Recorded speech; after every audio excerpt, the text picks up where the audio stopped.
একটা সময় এলো আমার স্বামী আমাকে হাত খরচ দেওয়াটা বন্ধ করে দিল। ১ম থেকে পেয়ে এসেছি। আগে নিজে রোজগার করতাম, নিজের মতো করে খরচ করতাম।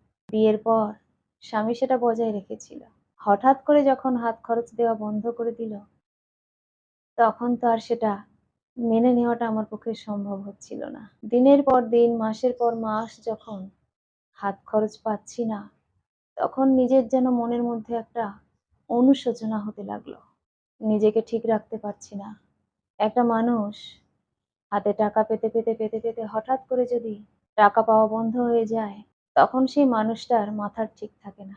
আমারও সেই রকম হলো। স্বামীর সঙ্গে দিনরাত অশান্তি করতে লাগলাম। সেও আমার প্রতি বিরক্ত। আমাকে একদিন বলেই বসলো, "যদি না পোষায় চলে যাও। ডিভোর্স দিয়ে দেব তোমায়।" আমি তখন আমার সেই বান্ধবীর কথাটা মনে করতে লাগলাম। সে আমাকে বলেছিল, আমি অনেক বড় একটা ভুল সিদ্ধান্ত নিয়েছি। তখন বুঝিনি যে এইরকম দিনটা আমার জীবনে আসতে পারে। একটা মানুষ জীবনে যদি স্বনির্ভর না হয়, কারোর মুখাপেক্ষী হয়ে থাকতে হয়, সেই মানুষটার জীবনে আর যাই হোক, শান্তি থাকে না। তার উপরে নিজের কষ্ট করে পাওয়া চাকরি, সেই চাকরি আমি ছেড়ে দিয়েছি।